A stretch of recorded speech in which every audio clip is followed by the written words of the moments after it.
بسم اللہ الرحمن الرحیم۔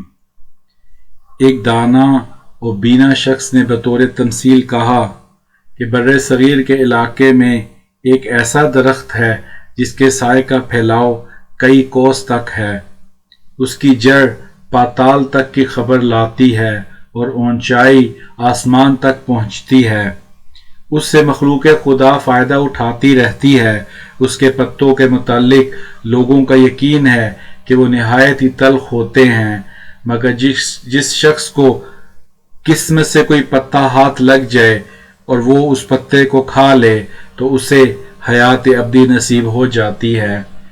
اس درخت کے نیچے مردان خدا سال ہا سال جھولیاں پھیلائے انتظار میں بیٹھے رہتے ہیں کہ کب کوئی پتا جھڑے اور ان کے ہاتھ آئے۔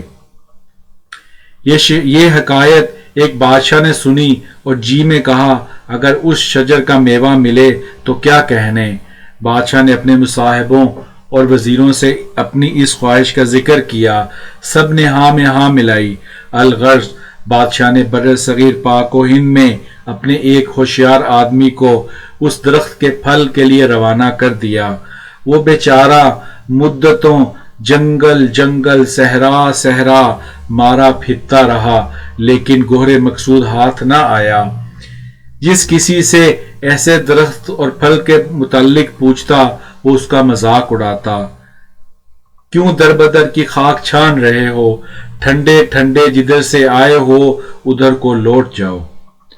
وہ آدمی تھا من کا پکا، ارادے میں خم نہ آنے دیا اور برابر کوہ و دشت کی خاک چھاننے لگا۔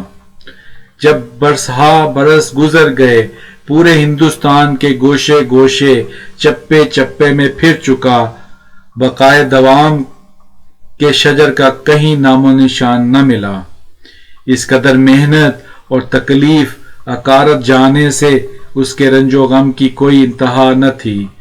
بدقسمتی پر آنسو بہانے لگا، بیچارہ قاصد مایوس ہو گیا اور بصد حسرت و یاس وطن کو واپس چل پڑا۔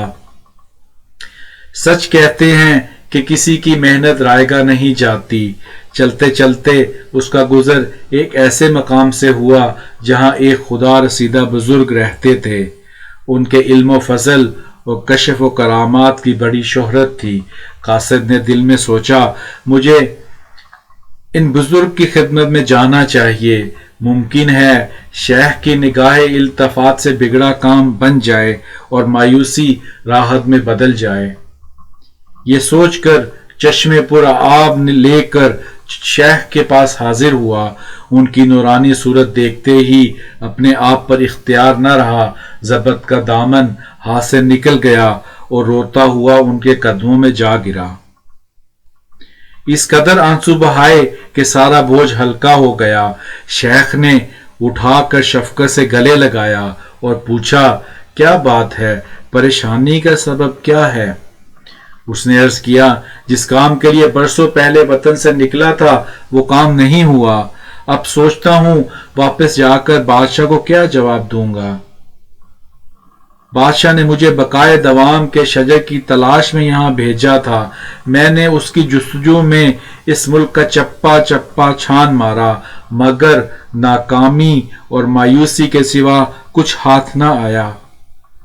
شیخ نے بات سن لی اور فرمایا سبحان اللہ، بھائی تو نے بھی تو سادہ لوہی کی حد کر دی، ارے اتنا وقت خواہ خواہ ضائع کیا، تم لوگوں نے اصل بات کو نہیں سمجھا، لفظوں کو لے لیا، معنی پر غور نہیں کیا۔ وہ شجر علم و ہنر ہے جس کا ثمر حیات جاوداں کا اثر رکھتا ہے اور اس درخت کا پتا معرفت خدا بندی ہے۔ جس کو علم حاصل کر کے خدا کی معرفت مل جائے وہ زندہ جاوید ہو جاتا ہے اور اسے ہی دائمی زندگی کہتے ہیں۔